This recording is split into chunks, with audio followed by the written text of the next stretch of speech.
حضور پاک صلی اللہ علیہ وسلم کے زمانے میں ایک یتیم بچہ تھا جس کا نام عبداللہ تھا۔ چاچے نے پرورش کی، جب جوان ہوا تو چاچے نے اس کو اونٹ، بکریاں، غلام دے کر مالدار بنا دیا۔ عبداللہ نے اسلام کے متعلق بہت کچھ سنا ہوا تھا اور اس کے دل میں ایک جذبہ پیدا ہوا، لیکن وہ اپنے چچے سے اس قدر ڈرتا تھا کہ اسلام کو ظاہر نہیں کر پا رہا تھا۔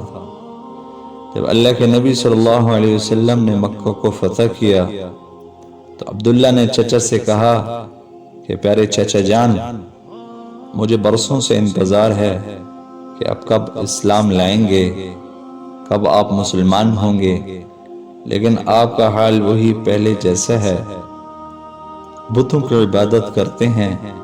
میں اپنی عمر پر زیادہ اعتماد نہیں کر سکتا کہ پتہ نہیں کب ختم ہو جائے، مجھے اجازت دے دیجئے، میں مسلمان ہونا چاہتا ہوں۔ چچے نے جواب دیا کہ دیکھ، اگر تو محمد کا دین قبول کرنا چاہتا ہے تو میں تم سے سب کچھ چھین لوں گا، اور تمہارے غلام، بکریاں، اونٹ، یہاں تک کہ تمہارے کپڑے بھی تم سے چھین لوں گا۔ عبداللہ نے جواب دیا، چچا جان، میں مسلمان ضرور بنوں گا اور محمد کا اتباع قبول کروں گا۔ میں شرک سے، بت پرستی سے تنگ آ چکا ہوں، اب جو آپ کی مرضی ہے کر دیجئے۔ میرے قبضے میں جو کچھ ہے، غلام ہیں، بکریاں ہیں، اونٹ ہیں، یہاں تک کہ میرے کپڑے آپ لے لیجئے۔ اس لیے میں جانتا ہوں کہ ان چیزوں کو آخر میں ایک دن ہمیں اس دنیا میں چھوڑ کے چلے جانا ہے، اور اس لیے میں اس کے لیے سچے دین کو نہیں چھوڑ سکتا۔ عبداللہ نے یہ کہہ کر سارے غلام، بکریاں، اونٹ، یہاں تک کہ کپڑے اتار کر دے دیے اور ماں کے پاس چلا گیا۔ ماں دیکھ کر حیران ہوئی کہ بیٹا کیا ہوا؟ عبداللہ نے کہا، اماں جان، میں مسلمان بننا چاہتا ہوں، نبی کریم صلی اللہ علیہ وسلم کی خدمت میں جانا چاہتا ہوں، لیکن میرے پاس کپڑے نہیں ہیں، آپ مہربانی کر کے مجھے کپڑے دے دیجئے۔ ماں کے پاس کپڑے نہیں تھے۔ ماں نے ایک کمبل پکڑا دیا کہ عبداللہ میرے پاس تو کپڑے نہیں ہیں، یہ کمبل اپنے اوپر اوڑھ لو۔ تو عبداللہ نے اپنے اوپر کمبل اوڑھ لیا اور مدینہ کی طرف روانہ ہو گیا، اور صبح صبح مسجد نبوی میں پہنچ گیا اور مسجد میں تکیہ لگا کر حضور پاک صلی اللہ علیہ وسلم کے انتظار میں بیٹھ گیا۔ اللہ کے نبی صلی اللہ علیہ وسلم جب مسجد میں آئے، اسے دیکھ کر پوچھا کہ تم کون ہو؟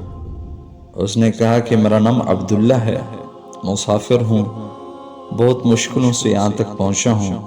نبی کریم صلی اللہ علیہ وسلم نے فرمایا کہ تمہارا نام عبداللہ ہے، تم ہمارے قریب ہی ٹھہرو اور مسجد میں ہی رہا کرو۔ عبداللہ اصحاب صفہ میں شامل ہو گیا، نبی کریم صلی اللہ علیہ وسلم سے قرآن سیکھتا اور دن بھر نبی کریم صلی اللہ علیہ وسلم سے علم سیکھتا، قرآن پڑھتا، ذکر کرتا۔ ایک دفعہ حضرت عمر رضی اللہ تعالیٰ عنہ نے کہا کہ لوگ تو نماز پڑھ رہے ہیں اور یہ لڑکا اس قدر بلند آواز سے ذکر کر رہا ہے کہ دوسرے لوگوں کو تکلیف ہو رہی ہے۔ نبی کریم صلی اللہ علیہ وسلم نے فرمایا کہ اے عمر، اسے کچھ نہ کہو، یہ تو اللہ اور اس کے رسول کے لیے سب کچھ چھوڑ کے آیا ہے۔ ایک دن عبداللہ کے سامنے غزوہ تبوک کی تیاری ہونے لگی تو یہ بھی نبی کریم صلی اللہ علیہ وسلم کی خدمت میں آیا اور عرض کی کہ یا رسول اللہ، دعا فرما دیجئے کہ میں اللہ کے راستے میں شہید ہو جاؤں۔ نبی کریم صلی اللہ علیہ وسلم نے فرمایا، جا کر کسی درخت کا چھلکا اتار کے لاؤ۔ عبداللہ لے کر آئے، نبی کریم صلی اللہ علیہ وسلم نے وہ چھلکا اس کے بازو پر باندھ دیا اور زبان مبارک سے فرمایا کہ اے میرے اللہ، میں کفار پر اس بچے کا خون حرام کرتا ہوں۔ عبداللہ نے کہا، یا رسول اللہ، میں تو شہادت کی موت چاہتا ہوں۔ نبی کریم صلی اللہ علیہ وسلم نے کیا خوبصورت جملہ فرمایا کہ اے عبداللہ، جب تم اللہ کے راستے میں نکلو گے، اگر تم بخار کی وجہ سے بھی مرو گے یا کسی بھی وجہ سے مر جاؤ تو تم شہید کہلاؤ گے، اللہ کی شان دیکھیے، تبوک پہنچ کر ویسے ہی ہوا کہ عبداللہ کو بخار ہو گیا اور اسی اثناء میں اس کا انتقال ہو گیا۔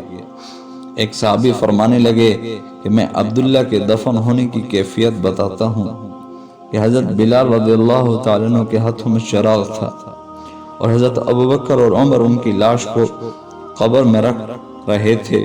حضرت ابوبکر اور عمر سے فرمانے لگے اپنے بھائی کو مجھ سے قریب کرو۔